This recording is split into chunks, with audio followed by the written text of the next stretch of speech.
ba laifina bane.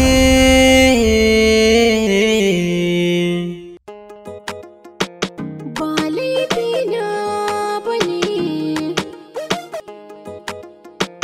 Ba laifina bane. Ba laifina bane. Kwai min uzuri.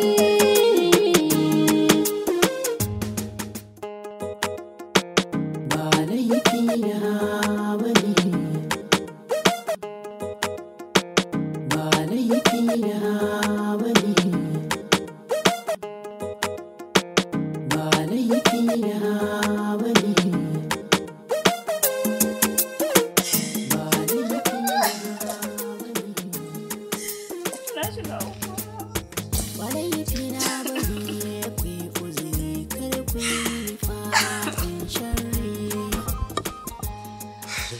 Haba ƙanwata, ta yaya a wannan kyakkyawar fuska taki za ki zo kina ta rangada kuka kina ta ɓata shi kwalliyanki da hawaye?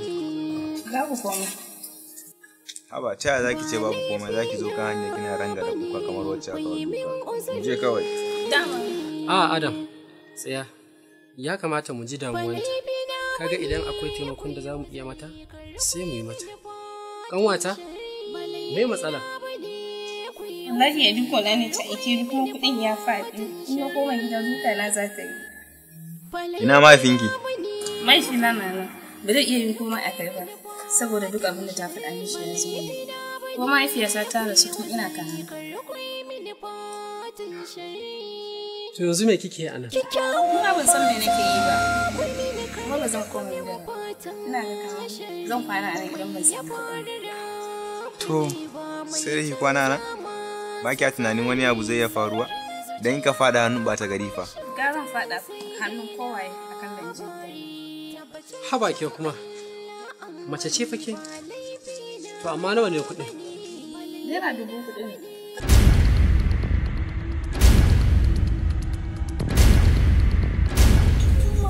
Ranar Litinin za mu fara exam. Haka ce duk wanda bai biya school fees ba zai rubuta exam in ba. To yaya, Allah ya kiyaye min kai, Allah ya bada sa'a, Allah ya buɗa ma, Allah ya sa kasuwan yau ya fi na kullum. Amin ƙanwata, kuma ma ina sane ban manta ba gobe Monday. Insha Allah za ki rubuta exam ɗinki. Abin da dai nake so da ke kawai, ki dage ki ta karatu.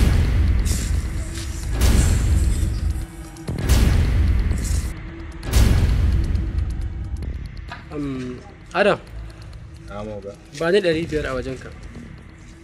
Za ka da shi kuma waga. Ba ni mana kai.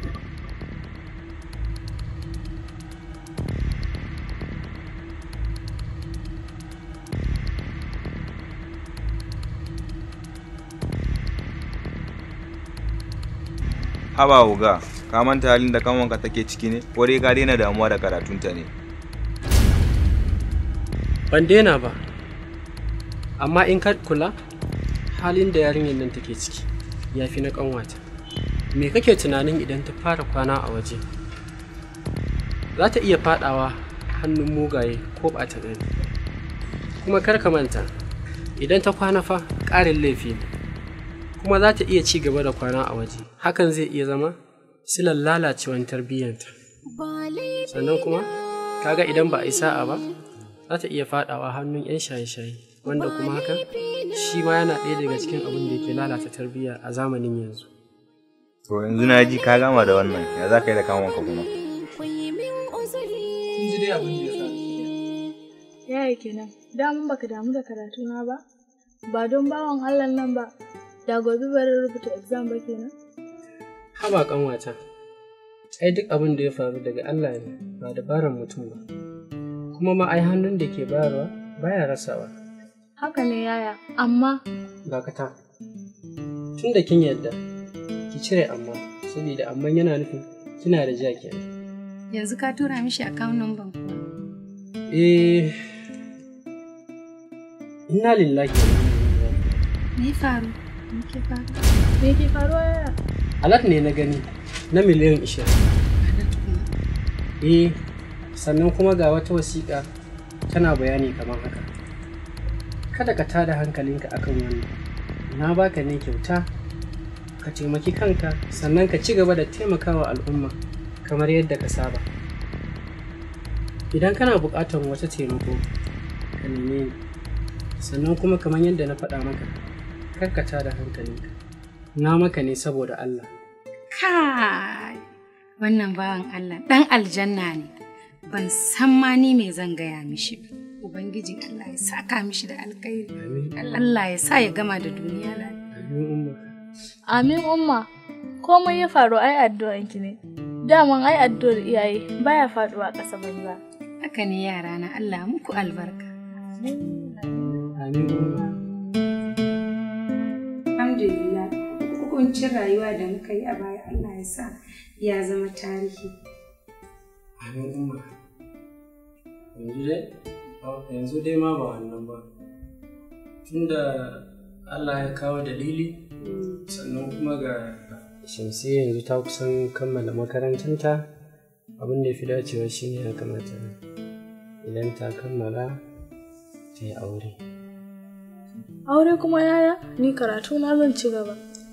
Haka ne, amma ba sai a auren Shamsiyya ita kaɗai ba, domin ni kullum burina na fi so na ga dukan ku biyu kun yi aure. Inda Allah ya kawo dalili, yanzu sai in fara shirye-shiryen komai. To umma, duk yadda kika ce haka zaɓe. Sai dai amma ni a yanzu babu wata yarinyar da nake kulawa. Tunda kuma kin zo da wannan magana, kawai sai dai ki zaɓa min da kanki. A'a, kai za ka je ka zaɓi matan da za ka aura, domin kai za ka zanna da ita. Ni kuma sai dai na bi ku da addu'a. Allah ya muku albarka. Amma yaya, kar ka nemo mana mummuna, saboda kai ba mummuna ba ne. Dubiyo ta, sai ka ce ita ɗin wata kyakkyawa ce.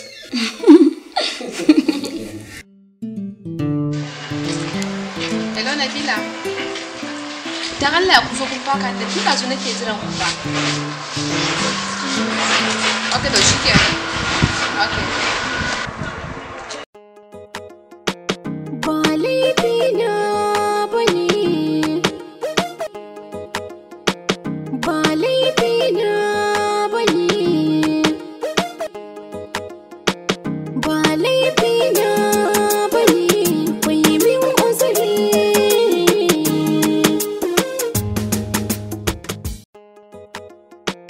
Ba laifina bane, ba laifina bane,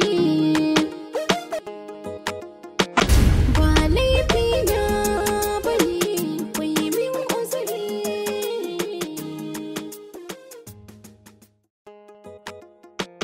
Ba laifina bane, ba laifina bane. Komai ya faru nufin Allah ne, ba laifina ba ne, a rayuwa ka rike hujja ne, ba laifina ba ne, domin talauci babban ciwo ne, ba laifina ba ne, waɗansu gasu suna nan zaune, ba laifina ba ne, kullum burinsu ha'intar mutane, ba laifina.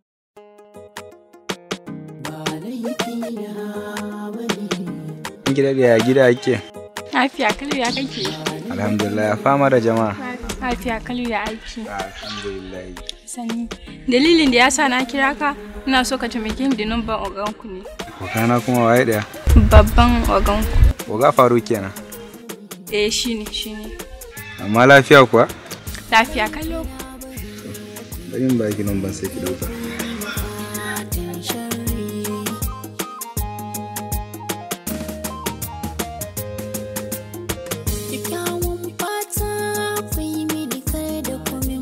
Zan wuce. To ba da mu. Sai Allah ka yarda mu. Oga faru kenan. Duk ya samu. Har yan mata suna bin sa suna neman numban sa.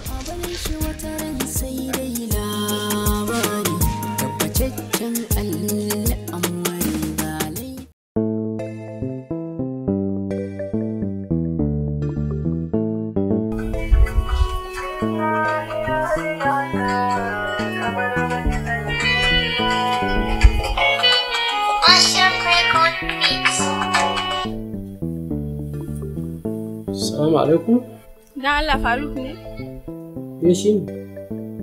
Nabila ce. Sai dai ban gane mai magana ba. Baka sani ba. Okay. Dan Allah ina kake ina so mu haɗu. To, dama yanzu ni zan je hanyar digil ne. Ke kina ina? Sai in zo in same ki. Kar ka damu ba sai ka zo ba ni da kaina zan zo. To, in ba matsala mu haɗu a nan mana. Ta ba matsala ina zuwa. To, ba damuwa. Na iso zan kira ki ko? Ta ba matsala.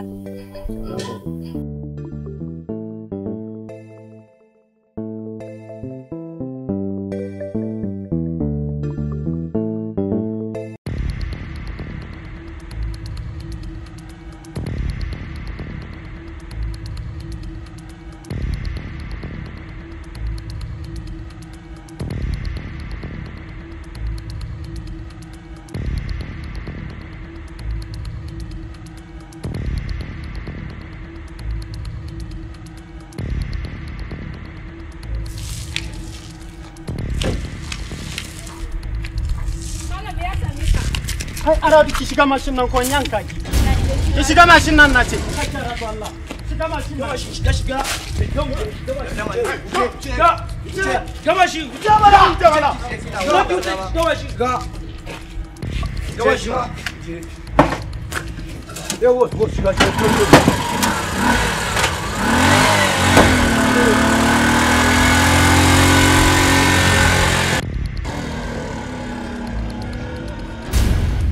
Ba laifina ba ne, ba laifina. Amaryata, me yasa tun da wannan ke ta miki magana kin haɗa fuska? Me yake faruwa? Ba dole in haɗa fuska ba. Kamar ni matar kagarin mata su fi ni kwalliya a gidan biki. Ai ba laifina ba ne, laifinki ne. Duk lokacin da nake son siya miki kaya sai ki ce baki kudi ki sayo da kanki. Idan kika je sai a baki kayakin da ba su da inganci. To dai yanzu ka duk lokacin da zaka so min kaya ka so min da kanka. Ni ai ko a yanzu ma a shirye nake. Dan haka ki tashi mu tafi shagon BMT da ke kasuwar Mobi ki je ki zabi sauranki. Allah, an yi ko yanzu ma a shirye nake za ka tashi mu tafi.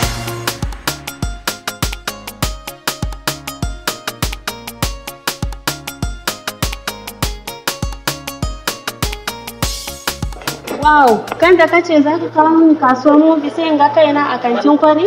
Wani irin siddabaru ne ka min haka? Ba wani siddabaru, ke dai ki zabi sauranki. Nan ne shagon BMT da kike jin labari. Bakanku.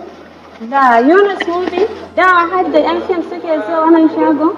Kwarai kuwa, ai duk wasu kayayyakin da kuke gani nake amfani da su a cikin fim, to a wannan shagon muke samun shi.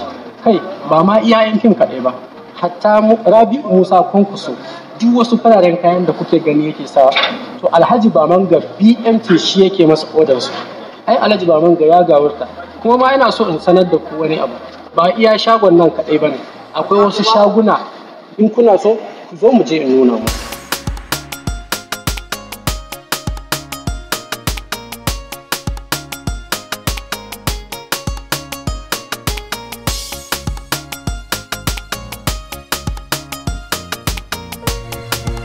Wannan ma yana ɗaya daga cikin shagunan wanda ke kula da wannan shagon shine Alhaji Yakuba, sannan kuma ya gawarta wajen kawo atamfofi waɗanda za su daidai da tsarin, saboda haka ga sunan ki zaɓi sun ranki mai gida ka zaɓa wa amaryanka.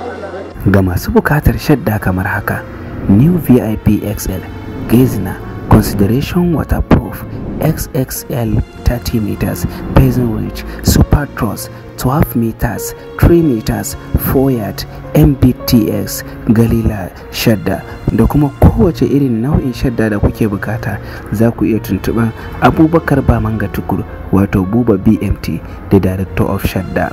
Za ku iya samun su ne a kasuwar Mobi layin Atamfa a shaguna masu nambobi kamar haka: Block A number 126 ko kuma Block F number 251 da kuma Block E number 197 ko kuma ku tuntuɓe su a kan lambar waya kamar haka 070 69 58 1765 080 25 95 1506 070 38 69 26 90 ko kuma 070 30 90 7850 sai kun zo.